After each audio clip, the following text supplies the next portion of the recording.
স্বাগতম infinity story book YouTube চ্যানেলে। আজ আমরা কথা বলবো ভারতীয় চলচ্চিত্রের ইতিহাসে অমর এক নাম সত্যজিৎ রায় জীবনী নিয়ে। শুরু থেকে শেষ পর্যন্ত তার জীবন, সৃজন যাত্রা এবং অবদান আপনাদের সামনে তুলে ধরছি। সত্যজিৎ রায় জন্ম ও শৈশব। সত্যজিৎ রায় জন্মগ্রহণ করেন ১৯২১ সালের ২ মে কলকাতার একটি বিশিষ্ট সাহিত্যিক ও শিল্পী পরিবারে। তার দাদা উপেন্দ্রকিশোর রায় চৌধুরী এবং বাবা সুকুমার রায় বাংলা সাহিত্যে অনন্য অবদান রেখে গেছেন। ছোটবেলা থেকেই তিনি ছবি আঁকা, গল্প পড়া, নাটক, সঙ্গীত সবকিছুর সঙ্গেই মিশে বড় হন। শিক্ষাজীবন প্রথমে কলকাতার প্রেসিডেন্সি কলেজে অর্থনীতি নিয়ে পড়াশোনা করেন। পরে শান্তিনিকেতনে যোগ দেন, যেখানে রবীন্দ্রনাথের প্রতিষ্ঠিত পাঠশালার শিল্পশিক্ষা তার দৃষ্টিভঙ্গি ও নান্দনিক জগৎকে অত্যন্ত সমৃদ্ধ করে।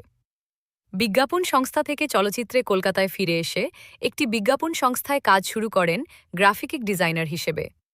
তবে এই কাজের ফাঁকেই তার মনে চলচ্চিত্রের প্রতি গভীর আকর্ষণ জন্ম নিতে থাকে।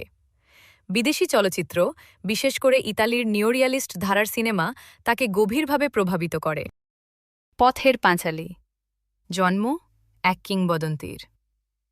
১৯৫৫ সালে তিনি পরিচালনা করেন তার প্রথম ছবি পথের পাঁচালী। এই ছবি ভারতীয় সিনেমাকে আন্তর্জাতিক মঞ্চে অনন্য মর্যাদা এনে দেয়। মানব জীবনের সরল অথচ গভীর গল্পকে যে মায়া, সংবেদনশীলতা ও বাস্তবতার সঙ্গে তিনি তুলে ধরেছিলেন তা আজও বিস্ময় জাগায়। চলচ্চিত্র জগতে তার অবদান সত্যজিৎ রায় পরিচালিত প্রতিটি চলচ্চিত্রেই মানবিকতা, সৌন্দর্যবোধ, সমাজ দর্শন এবং গভীর মননশীলতার ছাপ স্পষ্ট।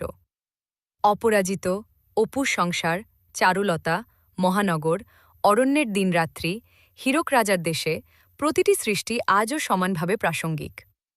তিনি শুধু পরিচালক নন, চিত্রনাট্যকার, সঙ্গীতকার, অভিনেতা নির্বাচনের দক্ষ বিচারক, এমনকি নিজের ছবির পোস্টার ও টাইটেল ডিজাইন পর্যন্ত নিজেই করতেন। সাহিত্যিক সত্যজিৎ রায় শিশু কিশোরদের জন্য তার সৃষ্টি পেলুদা, প্রফেসর শঙ্কু, তারিণী খুড়ো আজও সমান জনপ্রিয়। তার ভাষা, গল্প বলার ভঙ্গি এবং রহস্য রচনার দক্ষতা বাংলা সাহিত্যকে সমৃদ্ধ করেছে। জাতীয় ও আন্তর্জাতিক স্বীকৃতি। তিনি ভারতরত্ন, দাদা সাহেব ফালকে পুরস্কার সহ অসংখ্য জাতীয় ও আন্তর্জাতিক পুরস্কারে সম্মানিত হন। জীবনের শেষ দিকে পান অস্কার লাইফটাইম অ্যাচিভমেন্ট পুরস্কার, যা তাকে বিশ্বের অন্যতম শ্রেষ্ঠ চলচ্চিত্র নির্মাতার মর্যাদায় প্রতিষ্ঠিত করে।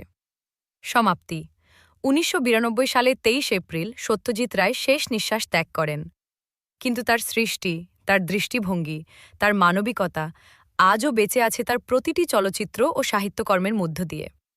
শেষ কথা এটাই ছিল সত্যজিৎ রায় সম্পর্কে আমাদের আজকের সম্পূর্ণ জীবনকথা। শেষে জানাচ্ছি, আমরা খুব শিগগিরই নিয়ে আসছি সত্যজিৎ রায়ের গল্প সহযাত্রী। সঙ্গে থাকুন ইনফিনিটি স্টোরি বুক ইউটিউব চ্যানেলের সঙ্গে।